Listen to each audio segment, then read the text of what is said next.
first question in the box was, how can we support your project, money, manpower?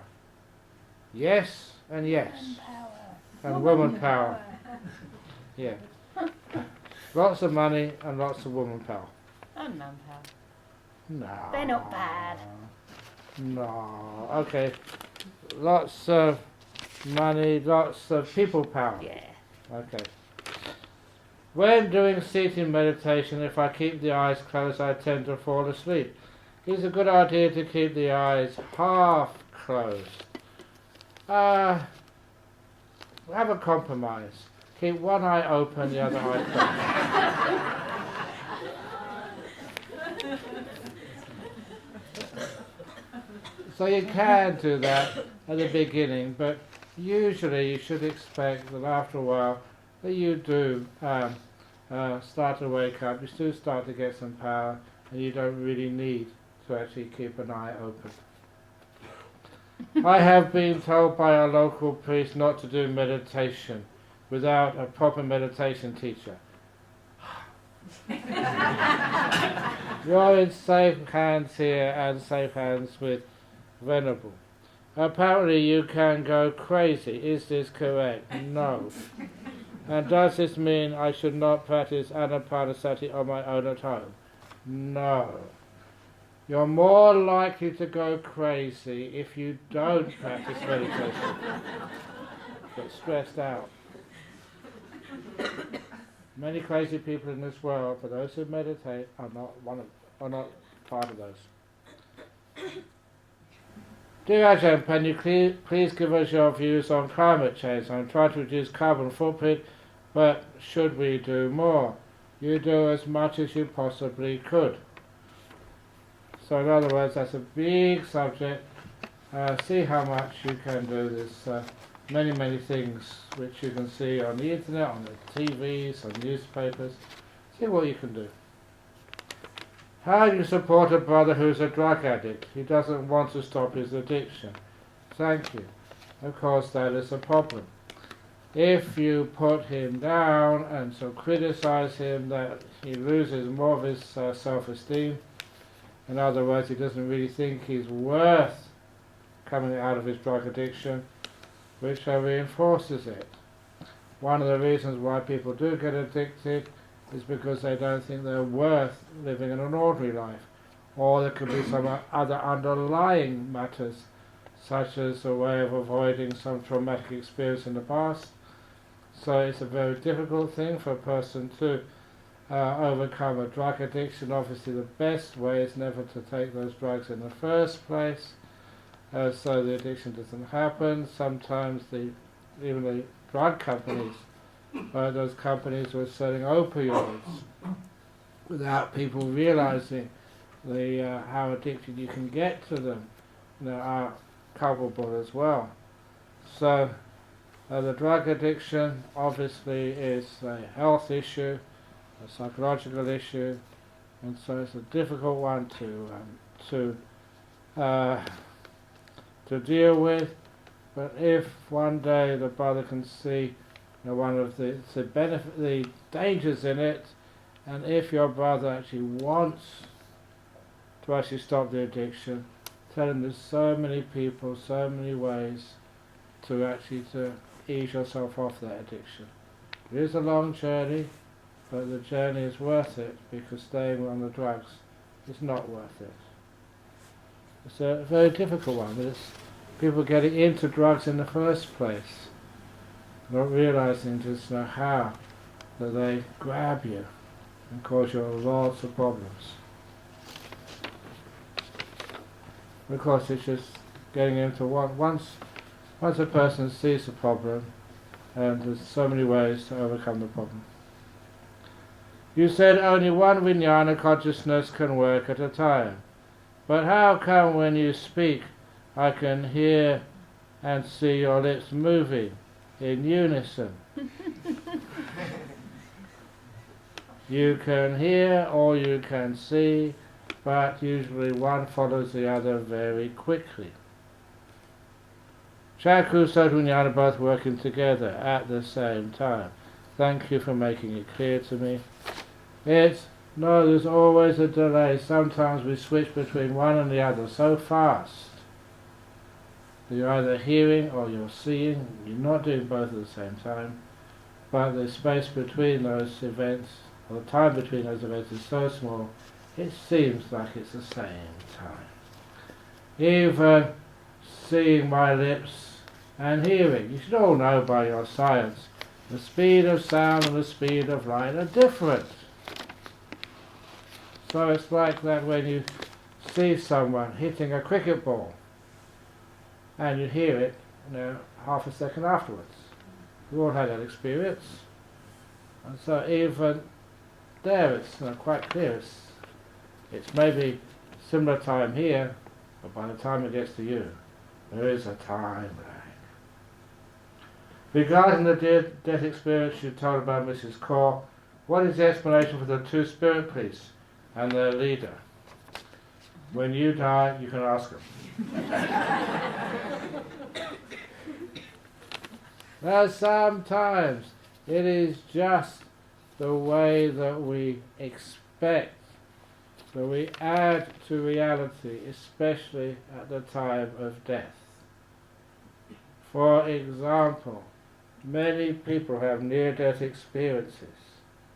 After they leave their body and they go floating towards the light, of course you all know what that light is, that's nimitta, and they go into that light, and if they are Christian, they swear they've seen Jesus. That's usually if they are Protestant. If they are Catholic, they're absolutely certain they've seen the Virgin Mary. If they are Mahayana Buddhists, they've seen Kuan Yin. If they are Hindu, they've seen Lord Krishna. If they are atheists, they've seen Uncle George.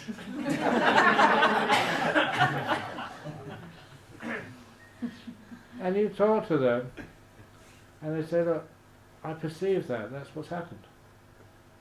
So you start to figure out what is going on.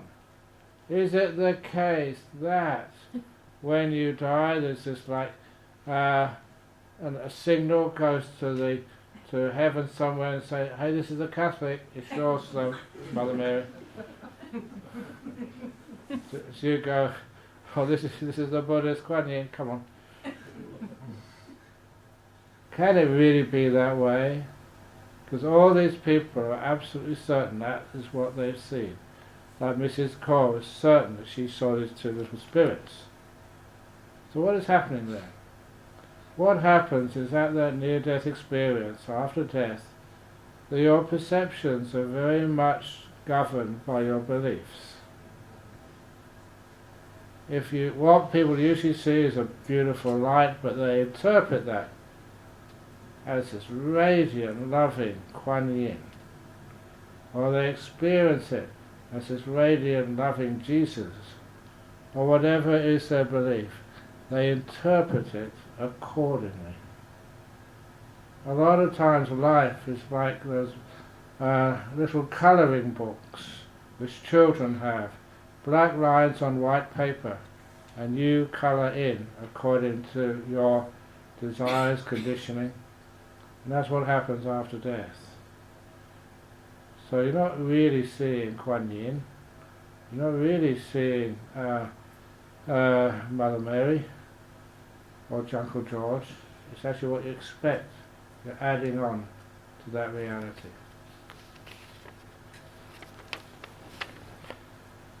One of the big modern diseases in the Western world is loneliness, especially for older people, singles or people with no family of their own. How can Buddhist practice be used to not feel lonely? Oh, sometimes I crave for loneliness.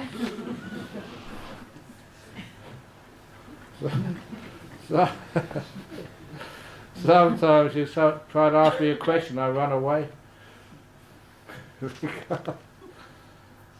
But the reason is it's not loneliness. Loneliness, this negative feeling, is what you add to being aloneness. And when you are alone, there's always somebody there, as I said earlier. Whenever I go into my room, There's always someone there. I'm there. And I've got into the habit for years of being a monk, celibate monk, living in caves or rooms by myself. When I tuck myself in bed, the last person I see is me, and I say, "Good night, me, have a great night, see you in the morning." And when I wake up in the morning, here I am again, "Have a wonderful day, me." In other words, I look after myself. I care for myself. I've got a really good relationship with myself. And because of that good relationship with myself, when I'm with people, I can engage. When I'm by myself, I can engage with me. So I never crave company, I never crave to get rid of company. Being by oneself. And also, that there are times, if you are fortunate enough, that once I managed to get a 6-month retreat where I never saw or heard another human being. Total solitude for 6 months. Of course, I saw many animals and birds. You're very sensitive to nature when you're not distracted by other human beings. And some of the people who were sending food to a little box, and I knew what time they'd fill up this little box with my bowl, and I'd go afterwards and then get my bowl, eat it, and then put the bowl, wash it, put it back afterwards. That way they knew I was still alive. And it was a beautiful time of solitude. And the reason why I never went crazy, I didn't want to meet anybody, was I was enjoying myself to the max. I was being with my best friend. And life gets so simple when you're by yourself. You're just with you, you get to know yourself, and then you get to be friends, and you get very peaceful. Nothing to do except get up in the morning, meditate, go to bed at night. So simple. So solitude is a wonderful way of life. Solitude is not loneliness. However, it's not just solitude, because there's two things which are so similar to solitude. Things which I see the bad similarity and the good similarity to solitude. The bad similarity is what we call in UK sorry-tude, where everyone is sorry. Somebody bumps into you in the street because they're looking at their iPhone. You're being mindful, but they bump into you, and you're the one who says sorry to them. "Oh, sorry. Sorry." Why is everyone so sorry? You've done nothing wrong. So I call that sorry-tude. That's not a very good thing. The other one is, which I really do agree with and I practice, is silly-tude.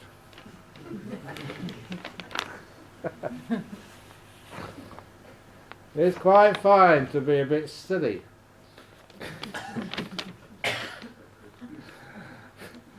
But anyway, being alone is what sort of monks and nuns and meditators just like to do. Many of you keeping your silence, sometimes at the end of a retreat, if you kept the silence, you don't want to give it up. You don't need to communicate to a person by speaking with them. Just a little smile. Sincere look. That's all you need to say, that I care for you. So some of the words which we use are totally superfluous, extra. You don't need to speak. Life becomes much more quiet then. Can you please explain how we discern that how can we discern that we've arrived at no self? How does it feel? How it feels is that when you go to the buffet service, you realize you just do not belong in the self-service queue. So in real monasteries they have 2 queues for the buffet, One is the self-service, for those who haven't sort of penetrated the Brahma yet, and the other one is the no-self-service.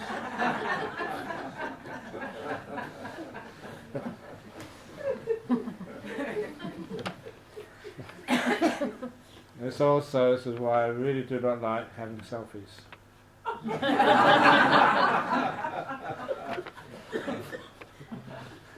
Anyway, it is sometimes connected to the feeling of not being in control and just being aware of every process going on in the field of consciousness, subconscious included. Now, after quite deep meditation and emergence of pity, I've had an experience of just walking, looking around, and thinking like it was not me doing these things, but they've just been happening or being done by some force outside of me, not me. My body walks and looks around, but it wasn't me doing the moving. It was connected with feelings of deep relief, joy and pity, and just being aware of old me doing regular stuff like it wasn't me anymore. That's okay. I've got scared after some time and went back to the feeling of control in the state I've experienced to be developed or abandoned. Was it no self or just some peculiar experience? How can we know we're surrendering control to the path, the force of enlightenment, and not Mara who will betray us eventually? Does one have to completely give up feeling of control and submitted to flow of life that has just aware of? Please keep the questions nice and simple. But once one really has seen that this whole thing called experience is just a process, it's not a sort of individual entity, it's just an understanding of what drives this process, the craving, the wanting, based on ignorance.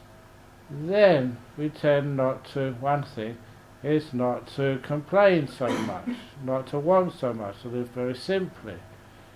The simile is that driverless bus. Life is like a bus journey. That's pretty ordinary. But in this bus journey, that sometimes your bus goes through territory which is like the toxic waste dumps, nuclear disaster zones of the world. You look through the window and it's so much suffering, it's painful, it's hard to see. So what do you tell your bus driver? Put your feet down on the accelerator and get out of here as soon as you can. Accelerate out of the painful, miserable states of your life.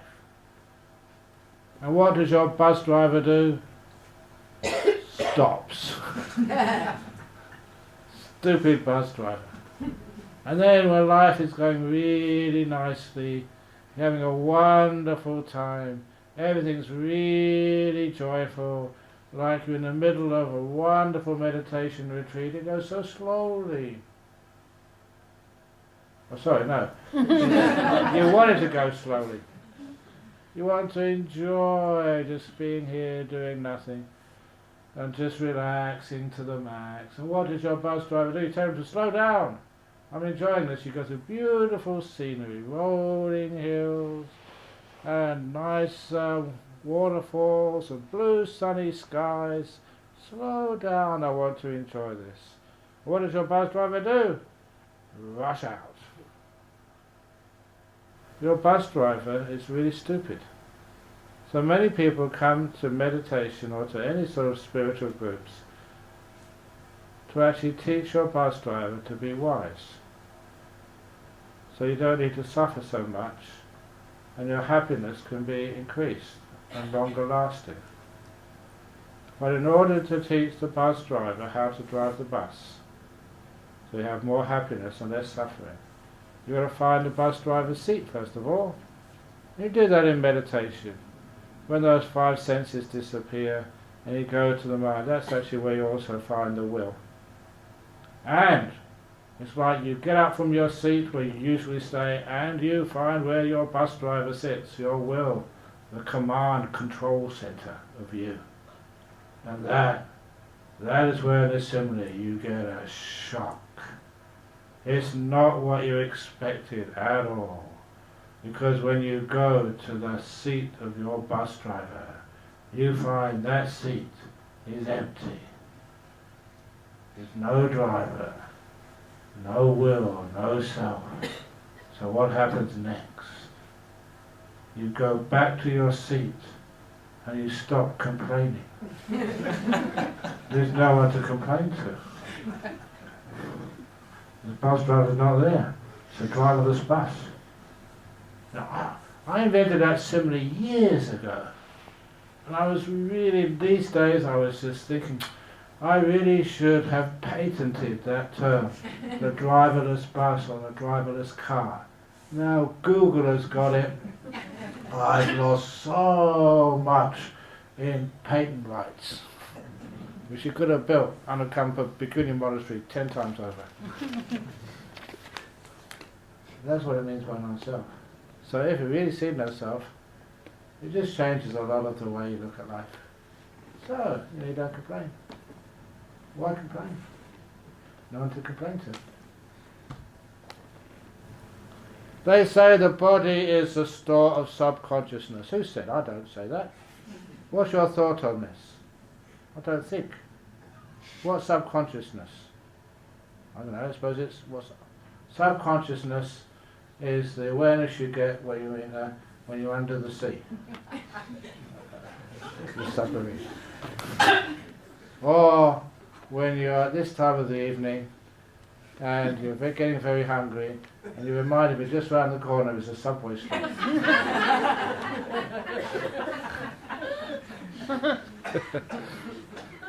What other silly joke could I make up about subconsciousness? What is the store of the subconsciousness? No, it doesn't make sense to me. It's from Abhidhamma. Abhidhamma? Maybe. Okay. Bhavanga or something like that. Okay. Well, anyway, no. Subconsciousness, when you get your mindfulness gets very strong, you don't have a subconsciousness. Everything becomes very aware. So you can see everything which is going on. Very good.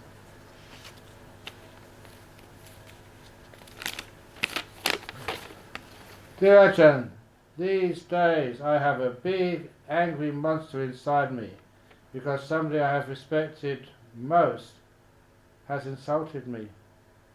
Doing something totally wrong, as a monk has insulted me, doing something totally wrong which has hurt me a lot. Did Ajahn Chah usually hurt the people who are closest to him by not being considerate? No, he's usually very kind, but sometimes people can misunderstand the motives of people by not being kind. They're kind, but sometimes we choose to misunderstand. No one can insult you or harm you a lot. All it means is you choose to actually interpret that way, and you choose to cultivate that pain instead of cultivating forgiveness. We judge a lot, and sometimes when we're in a bad mood we judge, and they said that, why did they say that, they shouldn't have said that, and what happens is that we enjoy being angry. It gives us a sense of importance. It makes our ego feel good. There's actually a happiness in anger. When you actually look at it, that it's really unfair, judging others, why they did what they did. I was just looking in my mind for these stories. There's one of these stories which I always was impressed with, of this Zen monk, really good monk, long time ago. And he was living in the mountains next to a village, and one day there was a young lady in the village and her boyfriend, and the boyfriend got her pregnant. And she tried to hide it because she knew at that time in that culture she'd get into big trouble, and so would her boyfriend. But of course you can't hide a pregnancy for too long. And eventually the father found out, who did that? Who did that? Who's responsible? Who's the father? And being put in on the spot, the girl decided she can't blame her boyfriend because she loved him, didn't want him to get into trouble. So she said, on the spur of the moment, the old monk who lives up in the mountains. And the father was just so upset. You mean the monk is responsible for that? I said, yeah. And so they had a meeting in the village. And all the people in the village, they went up to see that old monk. And they scolded him. They abused him. They said he was a really bad monk. And even though he's being accused for something he didn't do, all that old monk would ever say was, arsehole. Arsehole. There's no L on the end, okay? Arsehole. And once they'd abused him and shouted at him and went away, he went off to meditate. And then when the baby was born, they decided they needed to teach him a lesson. So they took the baby and gave it to the monk to look after. That's a very difficult thing for a monk to do, looking after a baby. But when they said, you're responsible, you look after this kid, what did the monk say? Arsehole, arsehole, arsehole. And of course, the mum was missing the kid, and after a week or two, the only thing that she could do was actually to confess. It wasn't the monk. He's totally not responsible. It is that my boyfriend who's now run away, to the city.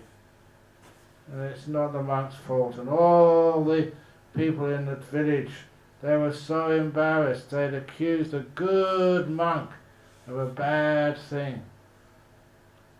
So they all went up to the monk again and they begged forgiveness. I'm terribly sorry I did a bad thing. What did the monk reply? No, I told you so. All he said was, arsehole, arsehole, arsehole. The famous song, I think it's Roehampton or something. But anyway, sometimes people get confused, wrong end of the stick, insulted. Were they really insulted? I'm not sure. I don't know what happened.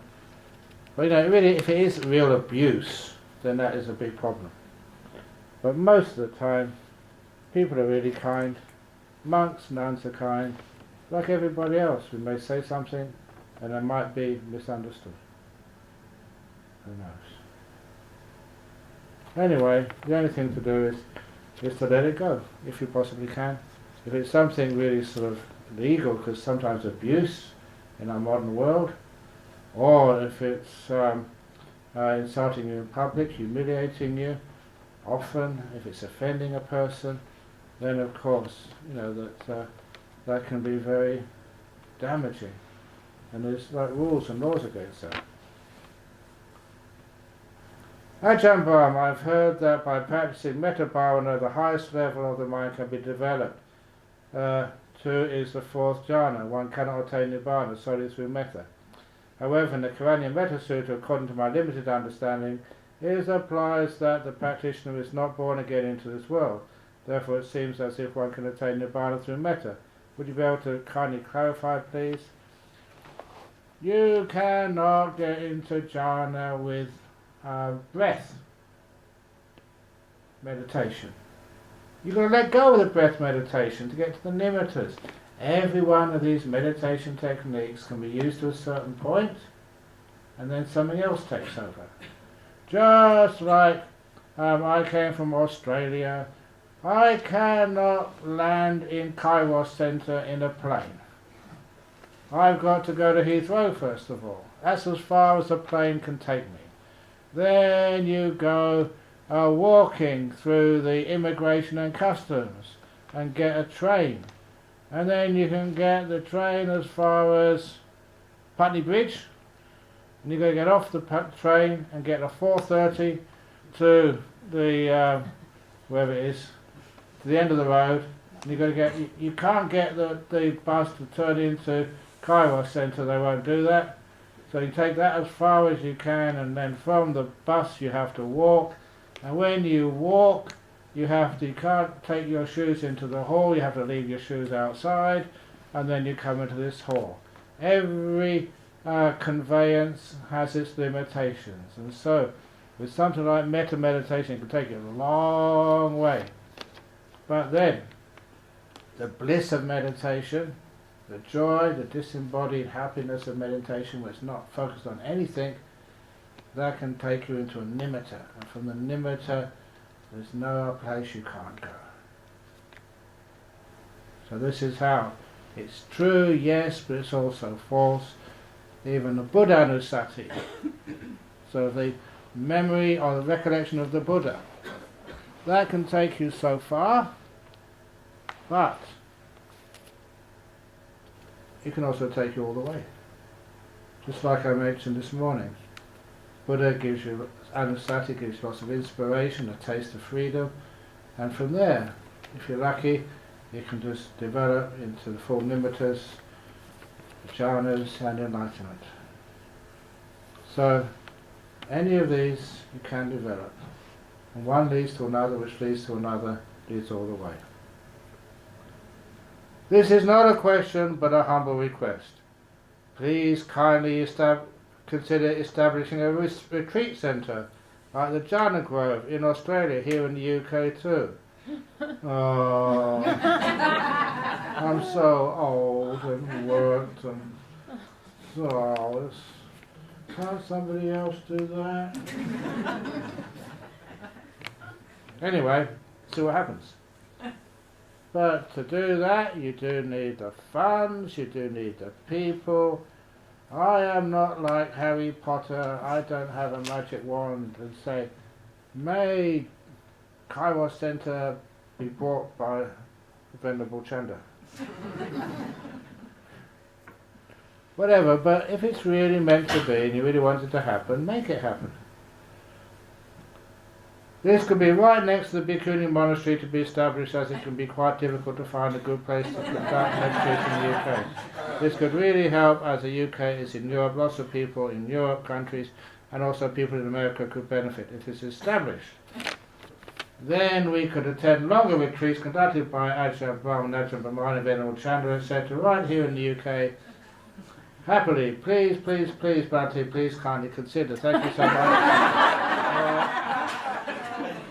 An amazing good retreat. Venerable Chanda, Ajahn, Brahm, we are so very grateful to you.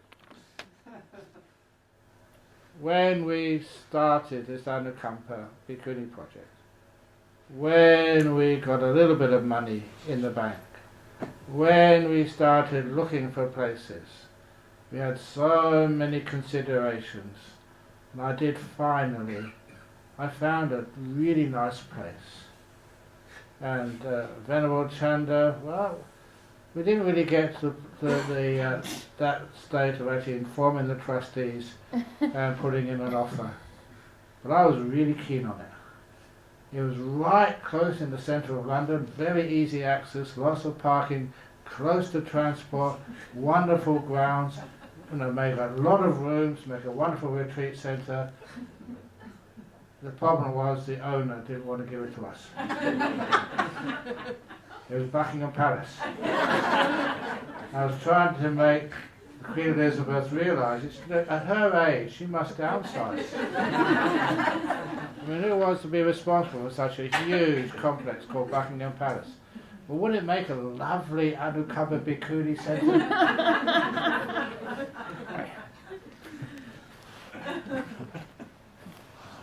So that's how I think. No, if it happens, obviously it happens, but it's a very difficult thing to do these days. Simply because we want a nice Bhikkhuni monastery, great to have a retreat centre, but you don't want to burn out the monks and nuns, which is it's a lot of work looking after a retreat centre. And somehow or other I've got the good parameters to be able to attract support, get people to teach, and to actually fund the whole thing.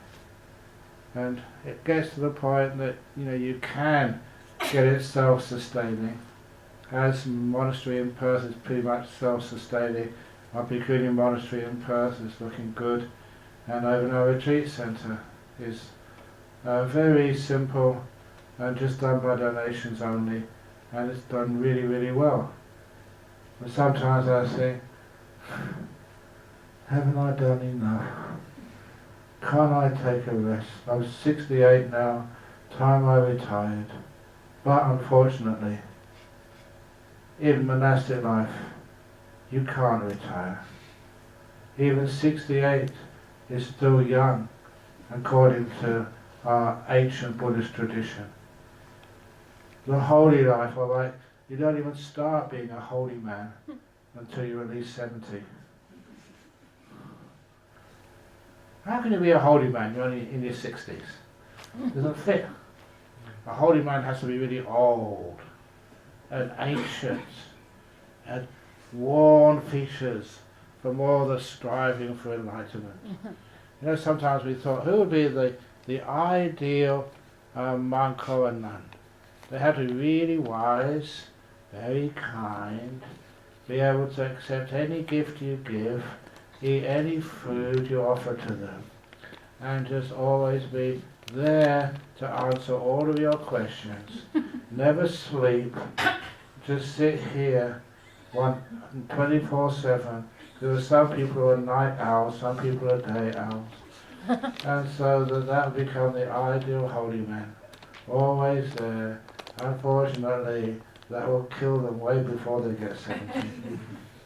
So anyway, we try our best, do our best. And if it's meant to happen, make it happen.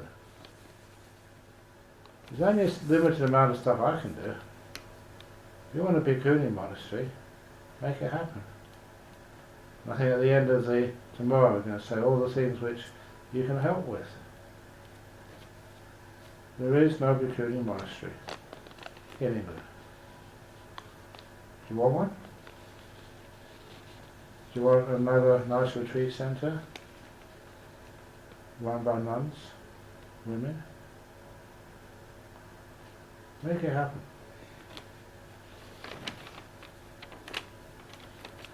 When I tried meditation a few years ago, I was able to go to deep meditation stages a few times, but life got busy and couldn't continue. That's why we need a Bhikkhuni monastery.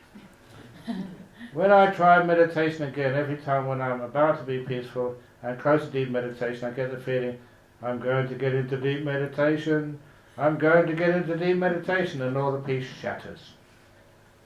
This happens because I get kind of excited every time I'm peaceful, so I couldn't go to deep meditation recently. How can I overcome this excitement? Excitement, sometimes the heart pumping greater than usual, sometimes excitement, sometimes fear. Those are classic, what's called upakilesas, mentioned in Upakilesa Sutta, number 128 of Majjhima Nikaya. And there are various antidotes to those, but the best antidote is what we call programming your awareness. So reconditioning your mind not to be afraid or excited.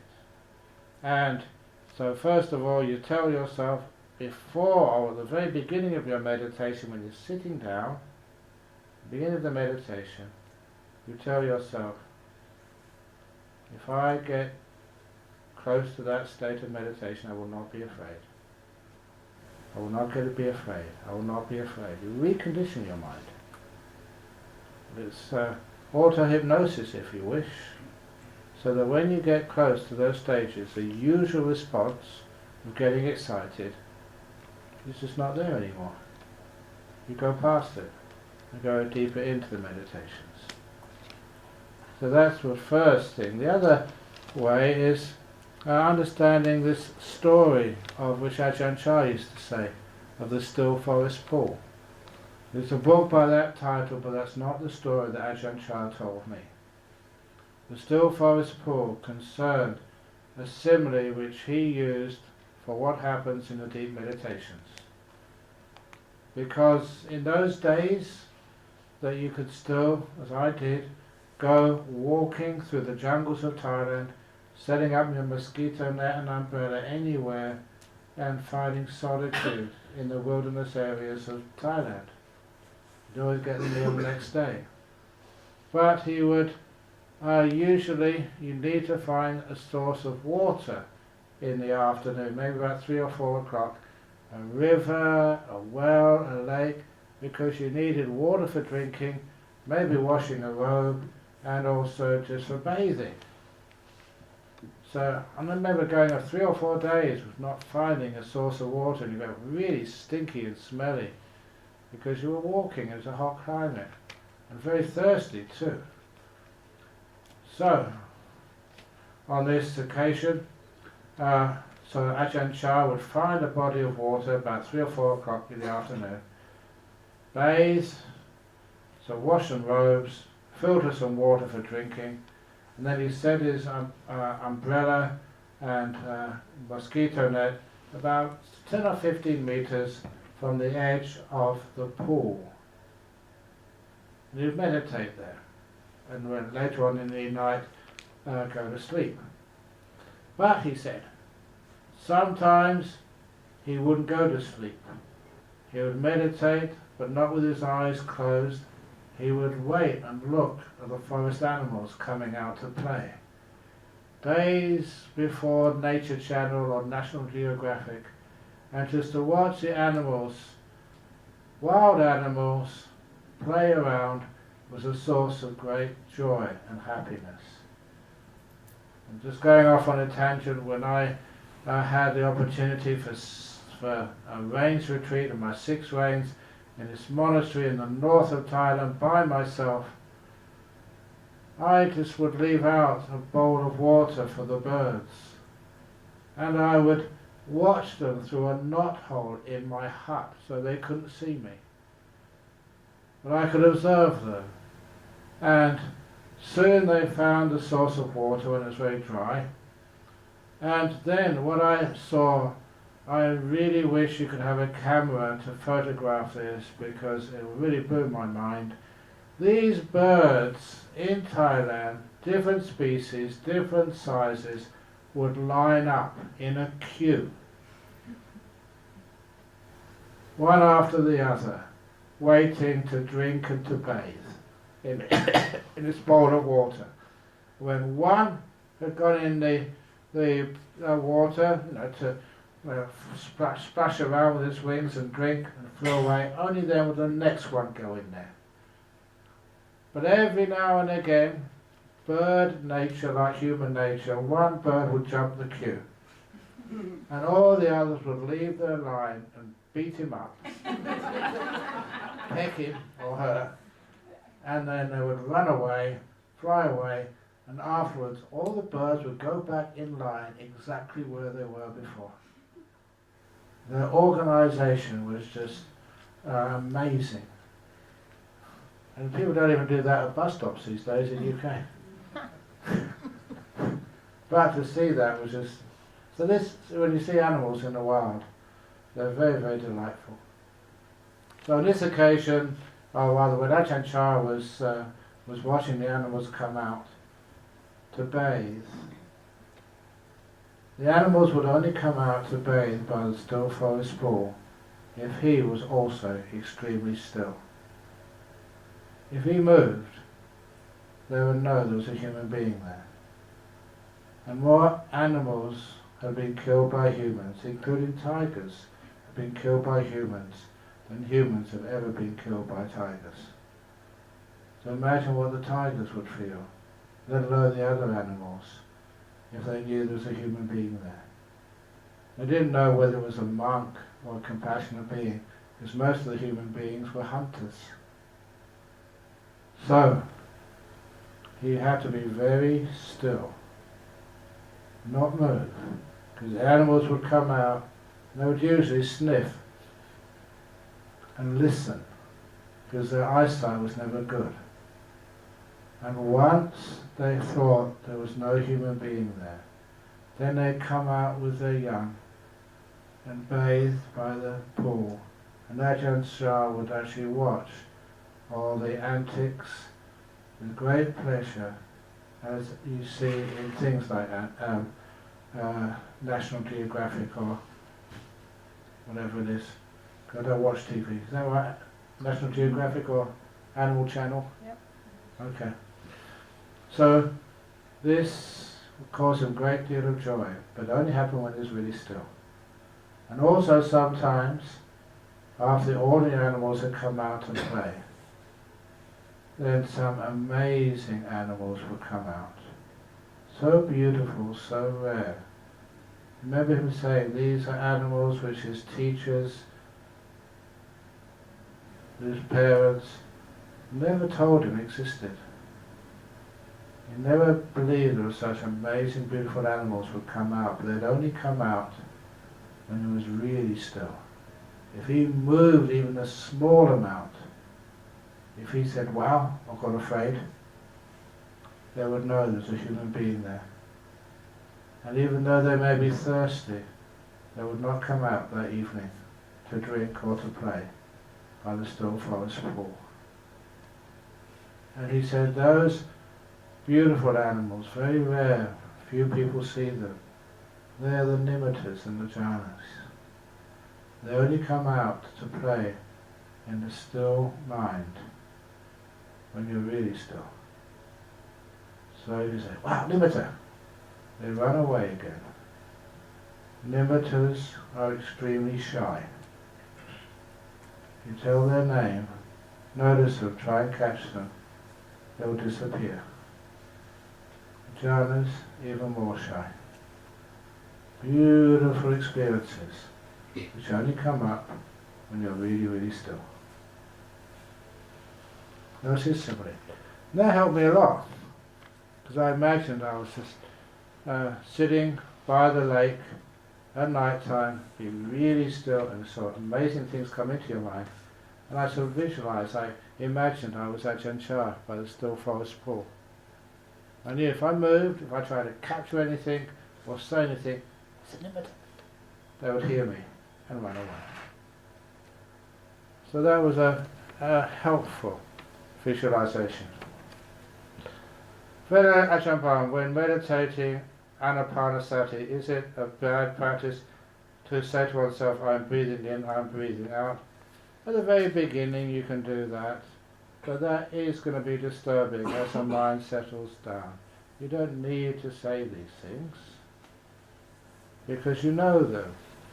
However, when you first start, you may need to say those things, just like you say, breathing in peace, breathing out, let go, just to get yourself settled on the breathing. Just like when a person needs to have a leg operation, they do need assistance, like a crutch, to be able to walk until the leg's strong enough, doesn't need those assistance and supports anymore. So saying breathing in, breathing out, or saying Buddho, or with the breath, these are just supports, which after a while, when your awareness of the breath is strong, you don't need anymore. How is it best to love oneself? How is it best to love oneself? With forgiveness, acceptance, non-judgment, to say to yourself, the door of my own heart is open to me. And if you really want to do it physically, put out your hands. Come on, let's do it. Out your hands. Bring them in and give yourself a good hug.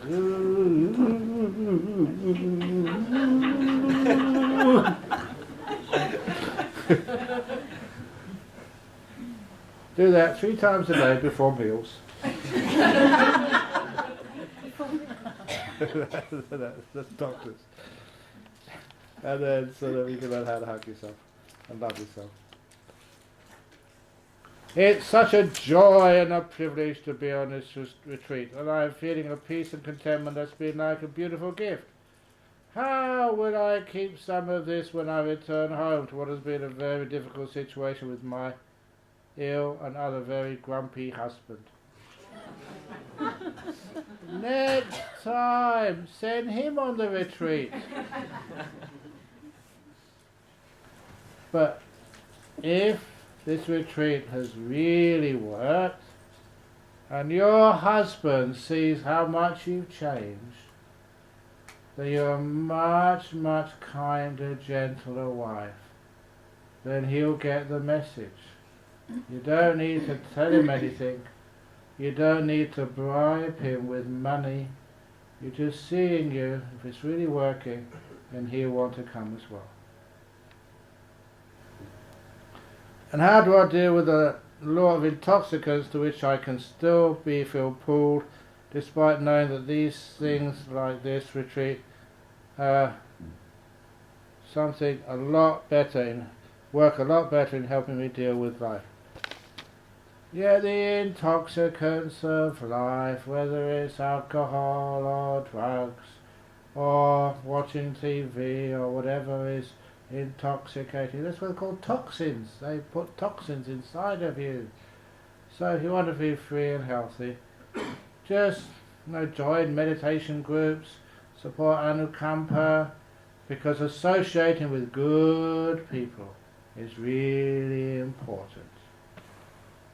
There was the story of the elephants. Really good elephants. King's elephants. Those days the elephants were like the Rolls Royces. Only kings could afford them, and they'd use them to travel everywhere. And one day the royal elephant became cranky and grumpy. By which I mean, even when the king was passing by, he'd get squirted with water from the elephant. And when the trainer was cleaning up right behind the elephant, that's when the elephant would poo. Elephants, you may think that they're beautiful beings, but they are very, very scary. When I was in Sri Lanka, as many Sri Lankans know here, I'm quite well known in Sri Lanka, and sometimes, out of respect, they gave like a procession, a perihara, when I was going to give talks, and I had to stand right behind the elephant in procession. And I wasn't so afraid of him pooing, even passing wind. That would asphyxiate me. Imagine how big an elephant is. And if he lets one go, oh. But royal elephants usually well behaved. This elephant used to be well behaved, but he became a bad elephant. And the king wanted to know why. How come he was such a good character and now turned to be just such a naughty elephant? So, king couldn't, got the doctors couldn't find anything, nothing to do with his diet. So he really wondered, and one of the ministers said, "Leave it up to me." That's great stories about ministers in the time of the Buddha. And actually even afterwards, these are really, really smart people. Just like the minister in one of the kings of Thailand, a long time ago. Apparently true story. He was so wise that everyone else got jealous. And so all the other ministers, they met together one day and said, "How can we get rid of this guy? The king likes him, and quite rightly, because he's just so sharp and so wise. He puts us all to shame." So they came up with a plan. People who are smart and wise are often arrogant and proud of what they know. So they had this plan. They would praise him in front of the king, keep praising him, and then praise him to the point and said, "You're so wise, you probably know what each one of us is thinking." And if he said yes, even if it got their thoughts right, no one can prove what you're thinking. If I did read your mind, you'd always say, "Oh no, I'm not thinking that," and who would know who's right, who's wrong? They would always say, "No, you are wrong," just to put this minister in his place. So the next morning at court, somebody started praising this minister. "This minister is so wise. Your Majesty is so lucky to have someone who's so intelligent." And the minister said, yeah, you are lucky to have me. "You know everything about economies." "Yes, I'm really great with economies. Just with learning how to keep everyone peaceful." "Yeah, I'm really good at that." "You know how to medicine and how people keep people healthy." "Yes, I know all about medicine." And they were winding him up, so they got to the point, "You probably even can read all our minds." And he said, "Yes, I can." He'd fallen into the trap. "Okay," said the ministers in front of the king, "what are we thinking?" Without any hesitation, this minister said, You are all thinking kind and patriotic thoughts towards His Majesty the King. They say, actually, yes. In those days, if he said no, that was it. So they have all these smart stories about ministers. And anyway, shame we don't have ministers like that these days in Parliament. Anyway, what to do with the elephant? Yeah, the elephant, yeah. So the elephant, what was wrong with the elephant? So the minister said, okay, leave it to me. And so the minister stayed with the elephant all night, trying to figure out what was going on. Would meditate there, would just relax, and then late in the night, maybe 1, 2 o'clock in the morning, heard some sounds which weren't coming from the elephant. So silently he crept through the bushes and found behind the elephant's stall there were some bad guys were meeting. It was a gang of drug dealers who used to go and steal and sell drugs and beat people up, and they were just talking about who they were going to beat up for not paying their drug debts. They were very violent and gross human beings. And that, the minister realized, is why the elephant had changed its character the following day. It had all of those thieves the following night, all those thieves and drug dealers arrested, and invited the monks and the nuns to meditate, to chant the Dhamma, to be peaceful there. And so, after a few weeks, the elephant was even more peaceful than it was before. Even though the elephant could not understand the language of human beings, it really sucked up the vibes of those bad people. And that's why it became bad. When the monks and nuns were there, they soaked up the vibes of the monks and nuns, and they became good again. And I know that story because sometimes it just, if you're really tense or angry or upset, you just go and stay with the monks in a monastery or nuns in a nunnery, yeah, whatever, in a bhikkhunery.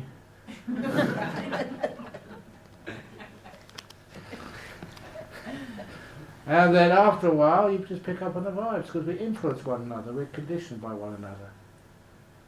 And so even if you send your husband to a monastery and he doesn't even meditate, just he picks up on the good energy of the place. And he comes back a new, improved model.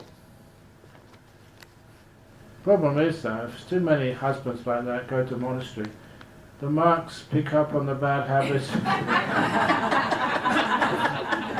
of the husband. It goes both ways. But it is true that sometimes when people are ready, then they can go to these places and just, you don't even need to teach people anything. There was this gentleman who came to see me, and he told me he wasn't a Buddhist, he didn't meditate, wasn't really interested in spirituality. He was a building inspector of the local council, the local authority. And he said, I've come up here to thank you for your car park. What do you mean? And he said, I have a very stressful job in the council offices. Builders want their building approval now, and they don't want to follow some regulations. It's a very stressful job, and every time I get tense, he said, I get in my car and come to your monastery car park the car there, and just stay in my car for about half an hour, and I always feel so much more peaceful afterwards. He said, I'm going to retire tomorrow, but before I retire, I just want to come and say thank you for your car park. I thought it was so cool. Just, even just being in the vicinity of a good monastery. Just going to the car park would release his stress. So what a great benefit that was. Just being around good, kind people, or being around sort of a peaceful place, you pick up on the energy, no matter who you are.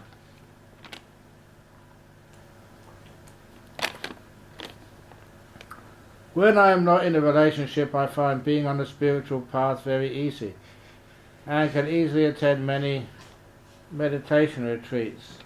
and see the progress. But when I get into a romantic relationship, I find it much more difficult, as suddenly all the things I spiritually bypassed comes up, and I get reflected all my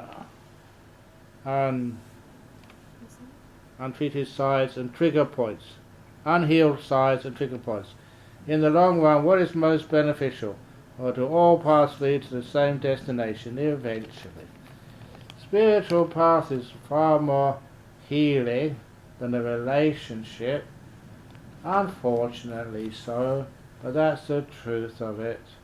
And sometimes a lot of relationships are based on quite a few delusions, especially romantic ones. Where do couples go to fall in love? They go to nightclubs, or they go to candlelit dinners, or a walk by the river in the moonlight. They are examples of romantic places to fall in love. What do they all have in common? They are all dark. In the flickering candlelight, you cannot see who you're falling in love with. In the dark moonlight, that you have the opportunity to see that woman in front of you like Taylor Swift, if you like Taylor Swift. Or that guy like, who's the hero these days? Justin Bieber? No? No, okay. I don't know these things. Who's the hot guy at the moment? No one. Please don't say Ajahn Brahm, otherwise I'll run away.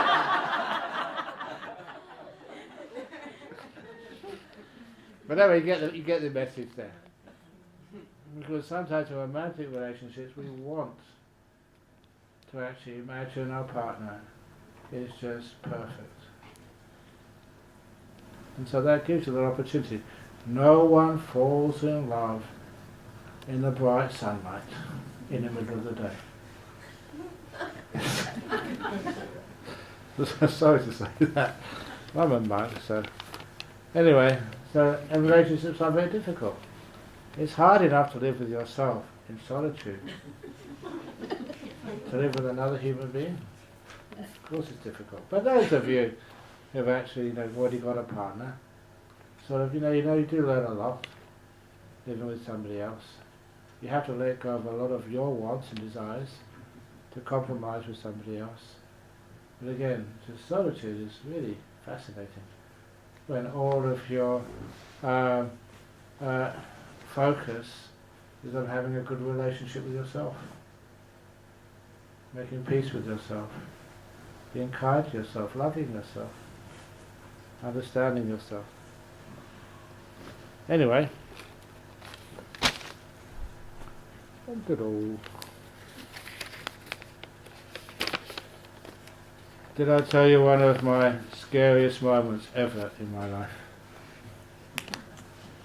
Can I say this, or is it really bad? Is it? It's not needed. Not needed. You can if you want though. Yeah, okay. Once I get going, I can't stop.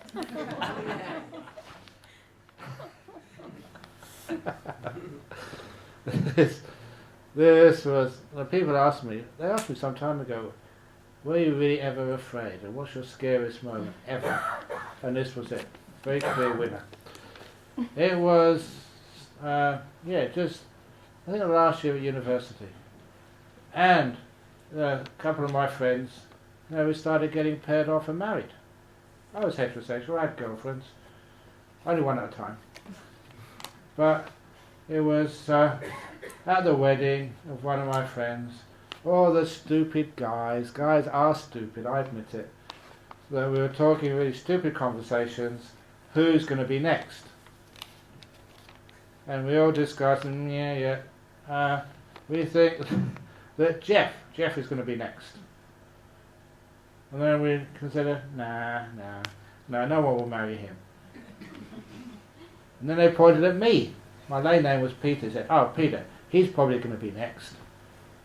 And then my friends, very compassionately, said, "Nah, no one would marry him." And before he got into the next guy, there was a girl standing right next to me, and she whispered into my ear, "I would." Oh, I was terrified. I made sure I kept a distance from her. Poor girl. Anyway, at the time I was really terrified. That was my scariest moment ever. Ooh. Tigers, snakes, tarantulas, that's nothing. Dear Ajahn Brahm and Venerable Chanda, thank you so much for the wonderful teachings. When I meditate, I had this experience of seeing a purple, somewhat dark purple light from around, and my heartbeat raised, and I feel I'm almost entering a different space. Great. Is this a delusion? Very unlikely. In my entering a different space, in my mind, I seem to expect it when I meditate afterwards, as I'm curious to know what it is. Since you explained to just relax and not cling on to any expectations, I've not experienced it. Many thanks, much gratitude for your explanation and teachings. Sounds like the real thing, but you just have to, you've got a paycheck, now you've got to go to work again. You can't just go to work on Fridays and expect a paycheck every meditation, so do some more work, let go, relax, make peace, and those things will come back again. But next time, don't get afraid. Nice things to experience. And actually purple is one of the most popular colours. No, it's most, not popular in the sense people want purple, but that come up. You mentioned in your talk on Sunday that if someone treats us in a seemingly unkind way, we should give them the benefit of the doubt and assume they didn't mean it. But I can see the benefits of this attitude and appreciate that everyone's ultimate motivation is their desire for happiness. I'm concerned that this attitude can lead to people taking advantage of us. How do we avoid this? If you feel that people are taking advantage of you, as a Buddhist, it's not correct to harm them or to hurt them. But there is a loophole. Once upon a time, there was this really bad, evil snake who would bite people for fun. His fun, that is, not the people who received the bite. He was malicious and mean snake. And it was so well known where this snake lived, he bit so many people that no one would go near that area. But after a while, this malicious, mean, tough snake, as he got older, started to think, what happens to snakes when they die? Do they get reincarnated? Or is there a heaven and hell realm for snakes? In short, he got religious. And he did hear there was this holy snake, lived on top of the mountain not far away. It always poured scorn on these spiritual charlatans and fakes. So he couldn't just go up there, otherwise he'd lose his reputation as a tough snake. So what he did, he managed to find some dark glasses, a fedora hat, and a raincoat, and a false beard. Can you get a false beard? I don't know. And he slithered up to the top of the hill, incognito, so no one would recognize him. And he saw, the holy snake was sitting up there on the bench next to another snake of the different gender, in front of a microphone, and talking to all these little snakes late into the evening. And as he came, he didn't actually come in, totally in, he stayed by the door so that he could always escape quickly if he didn't like it. But as this bad snake was listening to the sermon, the explanations, first of all the snake got interested, Then he started getting inspired, and by the end he was converted. So he took off his disguise, and everyone was so surprised. This really bad, evil snake was coming to the temple, and he came right up towards the head monk and asked for the precepts. He said, I've been a bad snake all my life, now I want to become a Buddhist. So the head snake gave him the precepts, and then the new snake, the bad snake, now is so sort of full of spirituality, he had to put a donation in the box as he went out. He only put coins in because people could hear coins going in. Paper notes they can't tell. So he put lots of coins in there. And he went back to the place where he lived by his hole. And human beings didn't know that this snake was now converted and he was a vegetarian. He joined Greenpeace. He had an Amnesty International badge on his chest. He was a really good snake now. And so, when people didn't know that though, they still thought it was the same old dangerous snake. Until one day a kid was texting and walked right past the snake, and the snake never bit. Wow, the snake has changed. He's not violent and dangerous anymore. And the word got around the town and village, and of course in the town and village there's always a group of bad kids. And they came up to that snake and said, what's wrong with you, snake? You're not a real snake, are you? You're just an oversized worm. Pretend to be a snake. Show us your fangs if you've got any, you slimy creep. Some of that was true, because he was a creep. All snakes are creeps, because that's how they get along. And this was a very proud snake. Just because he was a vegetarian didn't mean he had no feelings. So they really hurt. But he couldn't respond. So then they started throwing things at the snake. Some of them hurt. Couldn't respond. They got sticks and started beating him. They really took advantage of his kindness and his non-violence.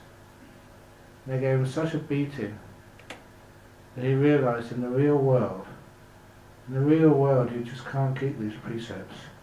People take advantage of you. You've got to defend yourself.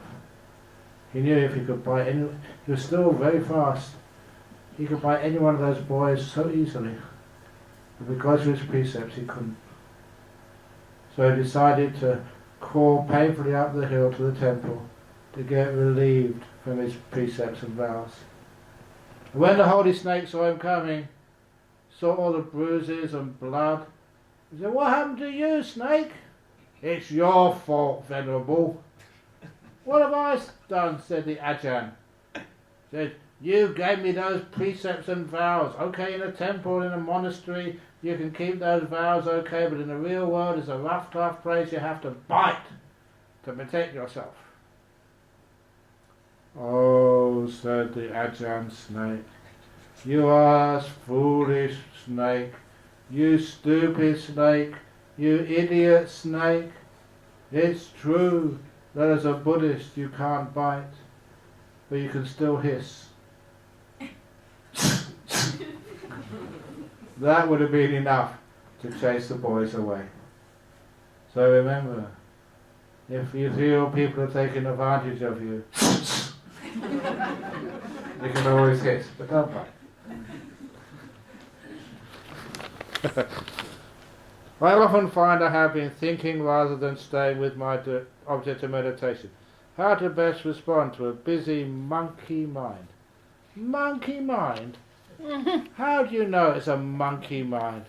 What minds do monkeys have? Have you ever been in a monkey in your previous life? That is stereotyping. It is a monkey shaming, and it has no place in our modern world.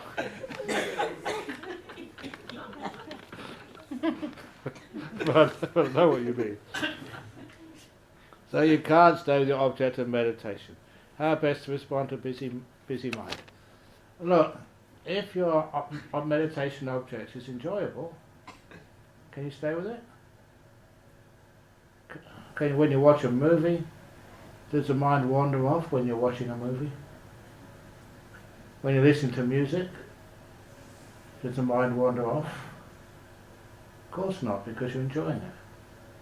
When you're having your lunch, does the mind wander off when you're having your lunch? Because you're enjoying it, that engages you on the meditation object.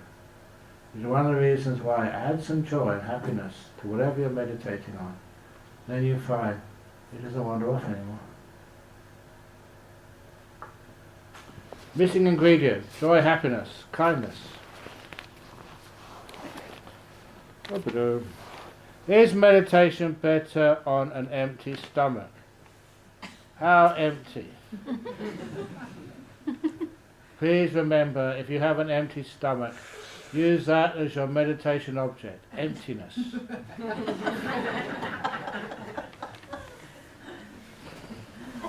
Remember, if I have an empty stomach, it's more empty than yours, because there's more to fill up. Do garlic, onions, underground veggies, close to nadis, channels to meditation? No.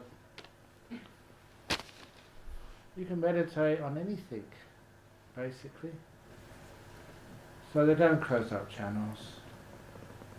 It's really up to you to get into deep meditation. Get into deep meditation eating anything, basically. I had some of my best meditations after eating sticky rice and frog. We used to eat frogs. That's all we had.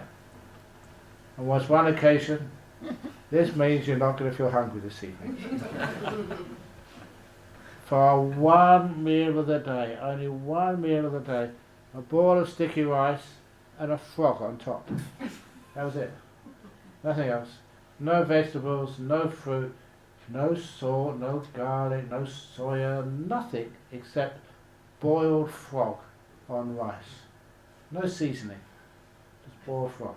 Like it had just jumped into some boiling water and jumped out on top of your bowl of sticky rice.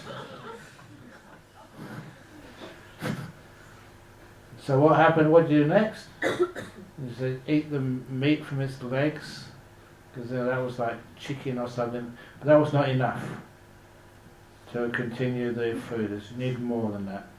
So you start picking out its insides.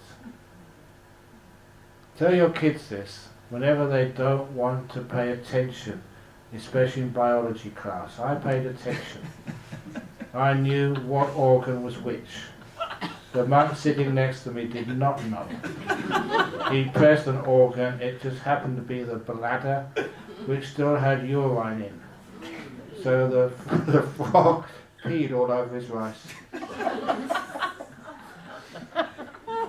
It's true. No matter how hungry you are, you can't eat after that. That's what we ate. Of all the frogs, the villagers gave us the very best, top quality frogs. Because still it was gross. But sometimes you still get good meditation. My naddies weren't closed at all. Tell more about disenchantment. Disenchantment. I don't know which word you mean by disenchantment. If you mean viraga, that's like fading away. Sometimes it could mean disenchantment, but the usual translation is things fading away. So, all of the things, the past and the future, start fading away. And your thoughts fade away as they're not important anymore. Your body fades away until it disappears. And all your other attachments, cravings, fade away, disappearing. And as they fade away, what is left? Lewis Carroll talked about the Cheshire Cat, who appeared suddenly on a branch of a tree and then vanished suddenly. And it really was very difficult for Alice in Wonderland to actually to see you come and go so quickly. It was really disturbing. So the Cheshire Cat, being very kind, said, okay, I will disappear slowly next time. So the Cheshire Cat disappeared, piece by piece. First the tail, then the legs, then the body, leaving only the head. Then the head disappeared, leaving only, so the ears disappeared. Then the head disappeared, leaving only the whiskers and the mouth. Then the whiskers disappeared, leaving only the smiling mouth, because the Cheshire Cat smiles. And then the lips disappeared, leaving only the smile. It faded away slowly. And Alice remarked, I've often seen a cat without a smile, but this is the first time I've seen a smile without a cat. And that is such a beautiful metaphor for what happens when things fade away. Happiness without anything being happy. Fade away. Cheshire Cat. That's more about disenchantment. I think there's Nibbida there, John. Nibbida. Okay, Nibbida. If it's Nibbida, it's like, have you ever had the experience you may be in sort of a situation and it's just been going on for so long and you wake up one morning and say, what am I doing here? This is not where I want to be in my life. And you get this sort of revulsion to how you got stuck into compromising your kindness. And at that point, when you really see that, you move away. I often say the Nibbida is samsara. If you think of samsara as a wheel, goes round and round and round. This Nibbida is samsara's ejection seat. So you push the button and you get ejected. Do you want to hear a really gross joke? No. Fair enough.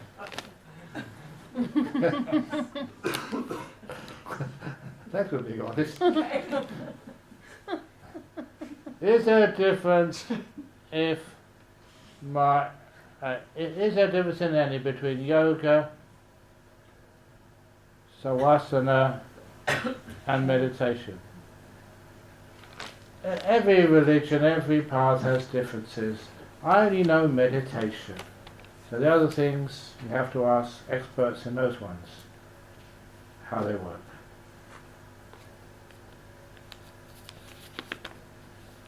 Dear Ajahn, is there a difference between merit, good karma? Did the Buddha teach that merit is transferable? Thank you. Of course merits are transferable. If you are a good person, very peaceful, very kind, you will transfer them whether you want to or not to everybody you will meet on the way home.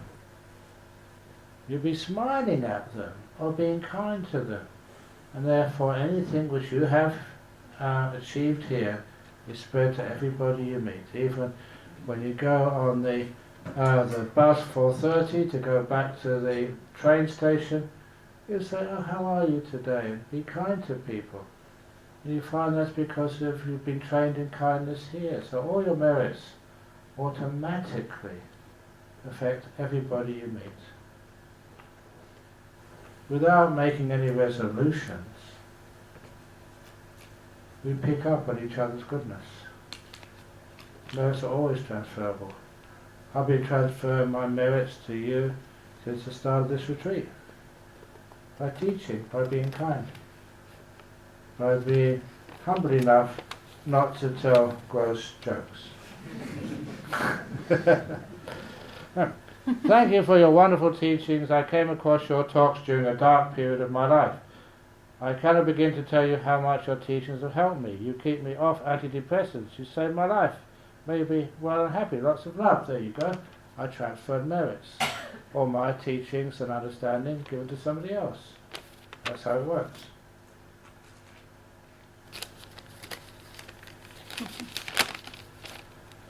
Ajahn mentioned this afternoon watching the pleasant, unpleasant and neutral sensations of piti, sukha, of the Anapana meditation is also the second stage of the Satipatthana, Vedana. Can you also observe sensations of the body? When do you do this meditation, and what exactly do you do in the meditation? What insights are you trying to achieve in the meditation? Thank you. It is even that little practice of relaxing the body. You are aware of the sensations in the body, the ache or the pain, but not just aware of them, where they come from, why they're there, what causes them. And once you know the causes of sensations in the body, you can remedy them. Take away the causes and the sensation disappears. It's the most important thing. And one of the things you understand, never really taught this so far, that many of the sensations you have in the body, painful ones, pleasant ones, a lot of that is what you add to the experience. I don't want this. I want to get rid of this. That actually makes it more tight, more tense. When you embrace those feelings and sensations, this is part of life. I'm going to value these and learn from these painful sensations. If I can't get rid of them, they're my teachers. Then you find by valuing the unpleasant, it loses much of its sting. Could you give me some advice on how to deal with a stressful job? Even in the retreat, I think about it. I'm afraid to go back. Stressful job. I remember a friend showed me a TED Tube talk about a psychologist who was looking at the stress in people's jobs. And it had nothing to do with how much work they had to do, but everything to do with their attitude to that workload. So if you take that as a challenge, yeah, I can do this. If you can see the purpose behind that stress, you're helping somebody in this world, making a better world, then you find that the stress doesn't have negative effects on your cardiac health, on your mental health, and you're not so stressed out. Number 2, that sometimes the stress at work just builds and builds and builds, because the more tired you get, the more work you have to do, and because you push very much when you're tired, you really get exhausted. So the old story, simile, how heavy is the cup? If I keep holding this, my arm gets stressed, and I get really tired and exhausted and in pain. When it gets too heavy to bear, I just put it down for a while, let it go, relax. And then when I pick this cup up afterwards, it feels lighter. This is the meaning of stress. Doesn't matter how heavy the cup is, people feel stressed because they don't know how to put it down. And rest for 5-10 minutes. We spend a lot of time on our computer screens. Have you ever had the experience you're so tired that the words just don't come out? You just have no innovation, you can't think of the right word, the right term, because you're exhausted. And what do most people do? They keep pushing, they're wasting a lot of time. A piece of work, an email which should take only 5 minutes takes a half an hour. They are becoming inefficient. So by putting down the cup for a couple of half an hour or so, resting, then you find that when you go back to work, you get the 3 hours work done in 2, because you're efficient. You're actually making time. Harvard Business School calls that an investment in time. They got it from me, from an example I gave, which went into the Australian newspaper business section. They picked it up.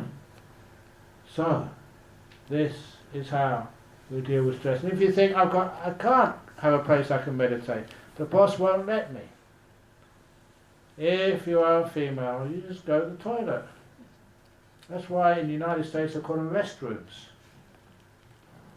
I like that term, restroom. So I just went to the restroom. What for? To have a rest. What do you think? And if your boss says, why are you there for half an hour every time? You just say, well, constipation. It's not that your digestive system is constipated, your brain is constipated. You need to relax and let go. And no one will ever disturb you in the toilets. So there is a place where you can go to relax and rest. And you find that you get much more efficiency afterwards. Meditate during the middle of the day. Don't wait till you get home. Okay. Have you had enough yet? No. Someone said yes, someone said no. No. One more. Really? Dear Ajahn, my question is, when people get severe illnesses such as cancer, is that always karma? No. Sometimes it's just bad lifestyle.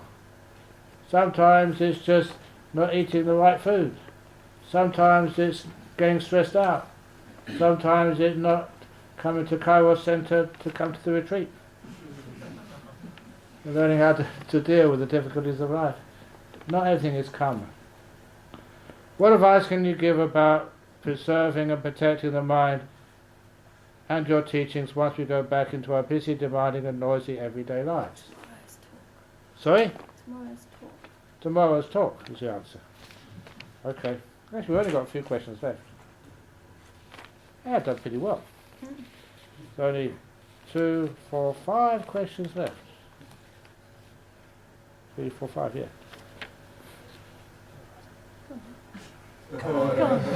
Right. Okay. What advice can you give us about preserving and protecting the mind and your teachings once we go back into our busy, demanding and noisy everyday lives? Do it tomorrow? Yeah. You just read that one. Yeah, but I'm not going to read it again tomorrow. That means 3 times. Okay. See if what you learn here you can practice when you go back. See if you can get a nice meditation room in your house, in your even some little place under the stairs, a cupboard. Sometimes even in small apartments people have cupboards. So throw everything out in the cupboard. You don't need so many shoes or dresses or stuff. This is my only dress, for a robe really. So you don't need that much.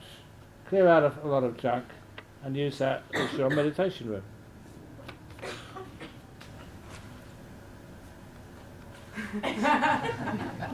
Okay. Let go. Enough. Oh, we want me to do it tomorrow? Oh, okay. No, that one's for tomorrow. Oh, that one's for tomorrow. Yeah. I'm not This one's discriminating. about, It's leaving. only now. There's no tomorrow. Live in the present moment.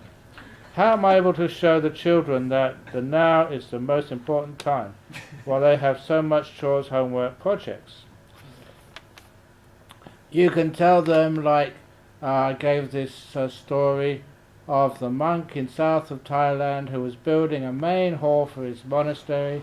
When it came to the rains retreat, we're not supposed to do any work at all.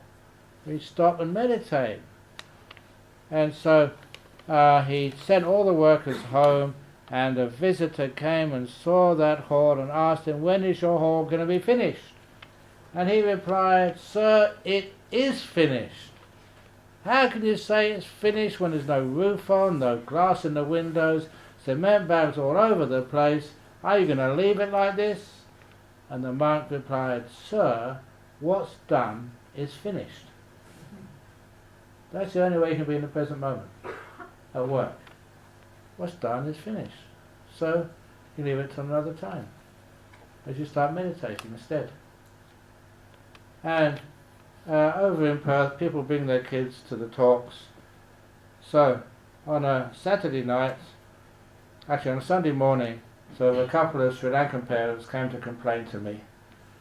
They said, "Last night my son went out to a party and I asked my son, 'Remember our deal, you can go out to the party once you've finished your homework.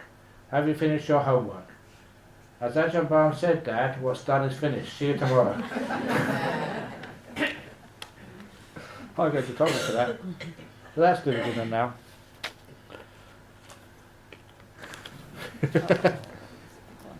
Big one. Yeah. Big piece of paper, big writing. So Ajahn, does it matter whether we meditate the Zen way, Tibetan way or Theravada way? At Buddhist society we get a chance to follow one or the other, depending on which day we are there to attend. The Zen way, Tibetan way, Theravada way. Which way do I follow? There are three major traditions in Buddhism: Hinayana, Mahayana and Vajrayana. Vajrayana is that Tibetan. Mahayana includes Zen. Hinayana includes Theravada. Not really, but for a point of argument it does. So, I try to be non-discriminatory, to put all of those three together, Hinayana, Mahayana, Vajrayana.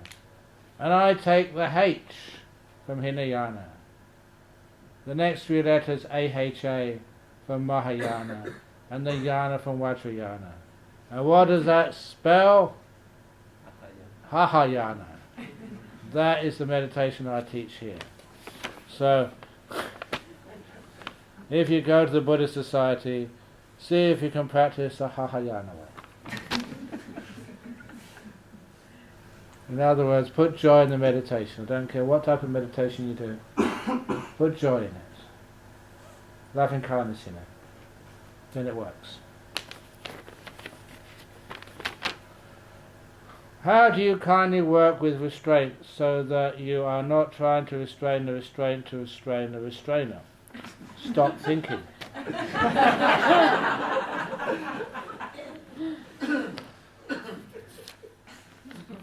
I think I told you about the nun who won the prize in the Bhikkhuni monastery for being the most thoughtless nun. Don't think so much. What is your advice for someone who wants to become a monk in your monastery in Perth, but doesn't have an ethical lifestyle at the moment, and doesn't see the value of ethics and morals?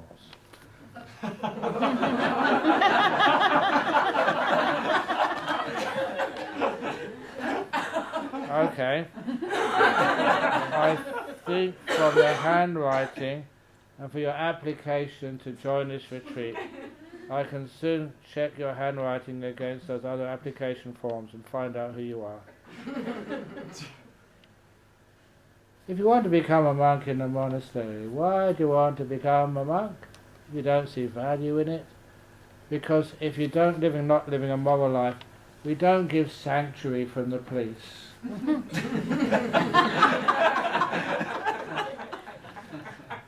So you're going to get caught when the police come in.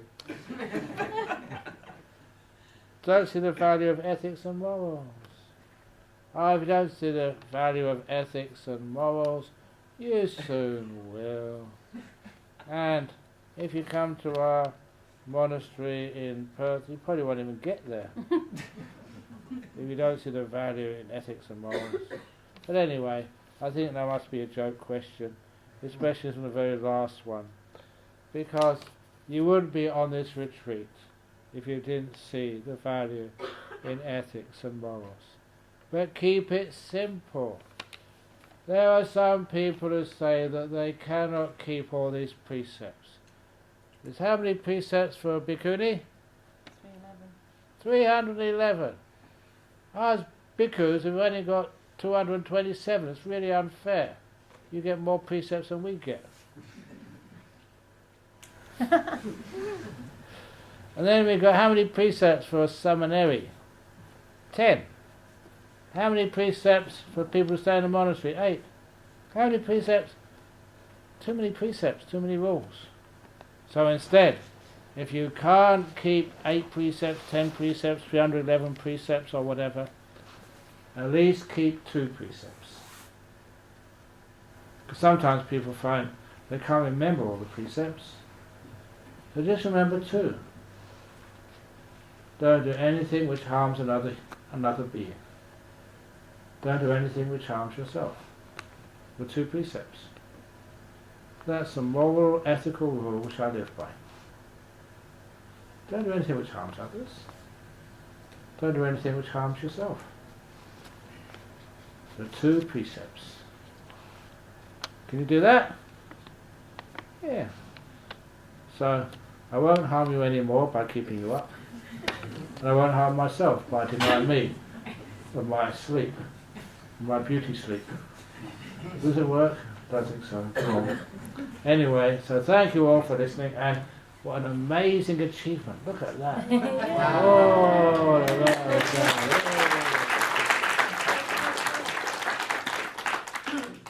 And sometimes I must apologise, because sometimes when you're rushing through these things I may have not answered your question to your satisfaction, but then we may try again tomorrow.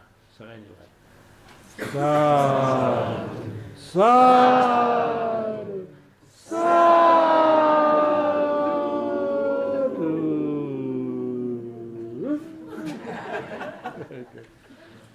Okay, excellent.